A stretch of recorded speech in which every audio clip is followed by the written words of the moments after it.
So let's jump into AVWAPs, and what we'll do is we'll look at meta, right? Meta is a great example of one, and so where do we throw on AVWAPs? And so in the Discord yesterday, I just made a really quick comment because people are asking about it, but there's a couple significant AVWAPs that I personally like to look at, and I'm going to go ahead and caveat this entire conversation with that there are other people in the Discord who have done much more work on AVOPs. I have not read Brian Shannon's book, but I've been testing AVOPs and using them myself. I don't know, probably well into last year. Just like any other indicator, your mileage may vary. Do your own due diligence. Make sure that the indicator is working as you expect it to. If it's not, maybe that's where you need to ask for some feedback. So AVOP stands for Anchored Vwap. Right? We already use VWAP today. We know how important that is. It's a volume-weighted average price. We know that it's relevant with institutions in terms of how they're trading. So consider all of that, right? What are the major candles that I look at? I look for AVOP E, which is earnings. I look for AVOP Q, which is quarterly. Option expiration. We look for high volume candles, and then we look for relative highs and relative lows, right? Those are pretty much the ones that cover it for me. And then as we get into a more advanced level, you have AVWAP, yesterday's AVWAP, yesterday end of day AVWAP, on gaps, up or down, and this is Izzy's contribution, right? He had been testing that one. So those are kind of the ones that I mainly use, right? And here's the problem: when you start throwing AVOPs on the chart, it can get really, really dirty. There can be a lot going on there, and so definitely, consider that if you look at my SPY chart, you're like, hey man, there's a lot going on here. Yeah, of course, but at the same time, you have to figure out what reflects for you and what doesn't. So if I look back at meta as an example, and so you can find out a couple things here, right? So we'll just go through the list, and let me pull it back up here. So we had AVOP E, so you could throw it on earnings candle, right? And so on TradingView, I'm on TradingView. The easiest ones, well, let me just delete these AVOPs so you can see. The AVOP indicator is in here, I think. Here it is. It's under volume based, and it's Anchored Vwap. I have it starred because I like to have it up here ready to go whenever I want to use it, and I can just place it on earnings here as an example. I think we've said that the earnings candle after earnings is better. Don't quote me on that exactly. You can kind of identify which one works best for you. A lot of times, a lot of volume comes in on those days, so keep that in mind. My AVOP indicator has standard deviation bands as well, right? And I like the standard deviation bands to kind of test out. I've removed the other ones outside of one standard deviation, but kind of identify for you if it works or not. Right? I see some relevance, but what we often see, and what I think Dan and Izzy are trying to hit on in some of their conversations, is that AVWAPs often converge, over multiple days with other levels that are significant horizontal resistance or support. So have SMAs coming in, you have cloud levels coming in, you have EMAs and that are coming in, relative ones. Well, a lot of times these AVOPs will converge with those levels. So we threw on AVOP E. That's the first one I had there. AVOP earnings. We have AVOP quarterly. Quarterly OPEX. You can just do a quick Google search of that. Quarterly OPEX dates for 2025, and I think, let's see here. Okay, this calendar is confusing. Let's just ask Copilot. Copilot will know. What are quarterly OPEX dates?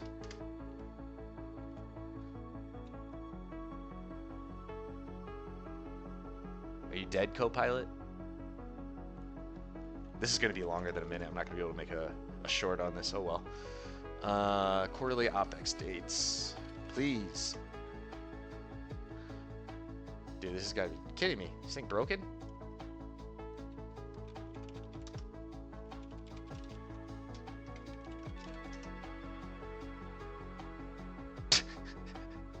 Classic. Okay. ChatGPT.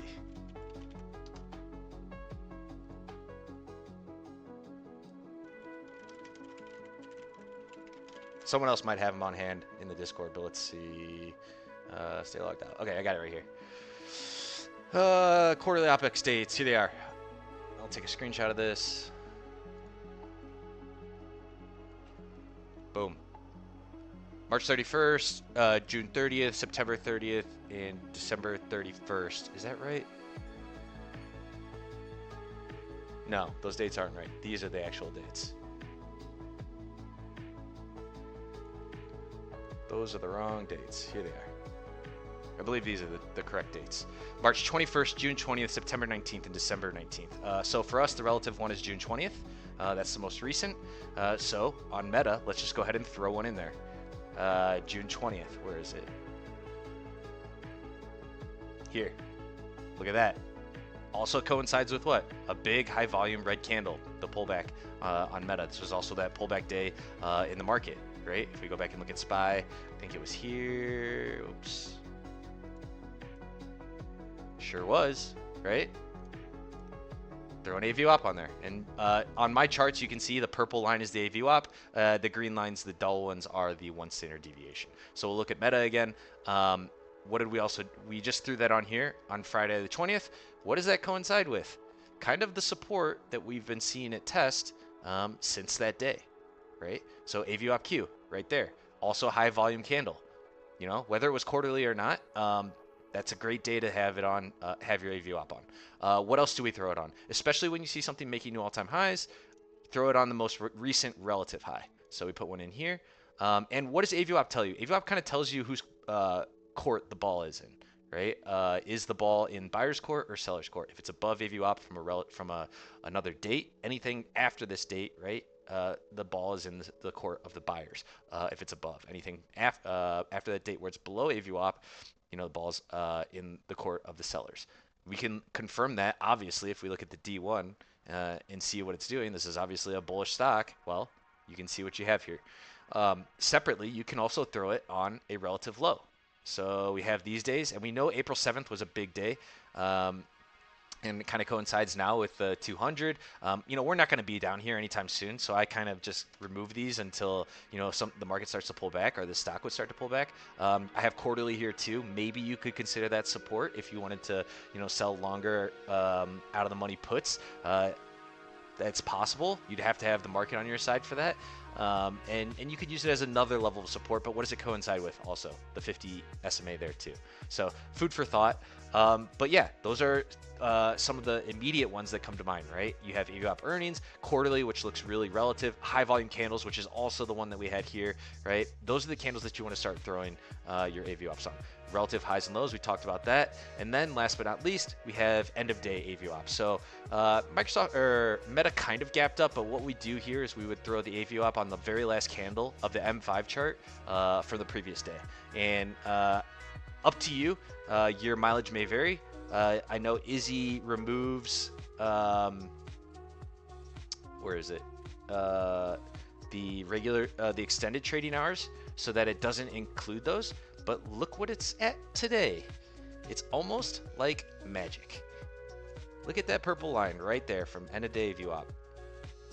It broke down through VWAP, but this move, and we've said, you know, in the past, once you get a gap up, a move like this, VWAP kind of bugs out a little bit, right? Because it immediately jumps higher. Well, you know, a stock that is relatively strong will typically, there's a chance that it could pull back to VWAP and even breach it, right? And in this case, it did. And what did it test? And the day AVOP from yesterday. So Meta, perfect example for all these different AVOPs that we look at and use. This seems like a potential place for an entry on a day trade for Meta. I don't know. We would have to take a look at the market and see what the market's doing. The market is not in a place where you would take a day trade for Meta. But what can you say? This is really relative strength. So anyways, those are the AVOPs that I like to use. Doctor says IPO AVOPs as well. Yeah, you're going way back for some of these if you're doing that. For some of the newer ones, for sure. But yeah, anyways, food for thought. That's the way that I like to look at AVOPs. You can really get granular with it, and this is where there's cause for discussion, in my opinion, around how many different AVOPs do you want to use? If you read Brian Shannon's book, there's a couple YouTube videos out there about the way he looks at it. They start throwing AVOPs on like all these candles all day. You can use intraday AVOPs as well. You could even throw it on the relative high candle of the day and say, okay, if it gets back above here, is there a world where this continues up higher, right? And so a lot of people use HA candles. You can also use AVOPs in a similar way, right? So Meta, let's look at like PLTR. So for PLTR, we've been saying that this candle is really big, important, right? Big, important candle. Sorry, let me just look at the position real quick to make sure. So we're back in the money here. Let me just adjust it because, there's relative strength here on PLTR. So I still have a PLTR position open, but what did I do here? I threw an AVOP on both the high, technically these AVOPs shouldn't be too different, but you could throw one on here. This is all-time high, but this is a high volume candle, so I think I'd rather have one here, right? What does this tell you? Once this chart on the daily starts poking back above AVOP, that's where I potentially am starting to get interested, right? So I think I actually took my entry like in here somewhere. So my position is in profit right now, even though we're not having much from the last 2 days. We did have a nice confirming bullish hammer yesterday, but this is an example of where you can use a VWAP on strong stocks that are making a pullback to a potential a D1 pullback to the estimate, to the EMAs, to levels of support, to identify whose court is the ball in right now in terms of the buyers and the sellers. Well, Palantir had a big red candle that gave people a lot of pause and hesitation. You had support coming in here. It was like, okay, is there a world that we can get long this though? Knowing everything that we know about Palantir, knowing the technicals that we see here for a bullish bull flag, right, to retest back up to the relative high, the all-time high. If we hold a VWAP here, well, then we're in a pretty good spot. A VWAP from this high volume candle. You could probably also throw it on the 20th, which doesn't look like it was as relevant for this stock, but let's see. And where does it converge? Kind of like right in here as well, right? So you have some key levels in here, right, that we need to see support hold for Palantir. And if we're saying, what are the levels of support to help you manage a trade on the D1, to help lean on the D1 to stay in a trade? Well, did it break down below these levels of AVOP? No, it didn't. Did it break down below the 8 EMA today? No, it didn't. This thing's relatively strong. Look at the market. Anyways, that's what I was thinking for a quick discussion about AVOPs. I hope that answered all those questions there.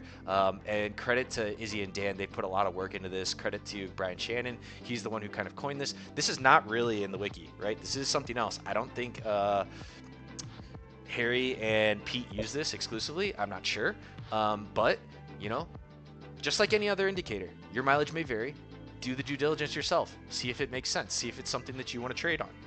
I mean, it gives you extra credence, extra idea of what levels of support and resistance may be really important. Well, food for thought. Cool. Hopefully that was helpful.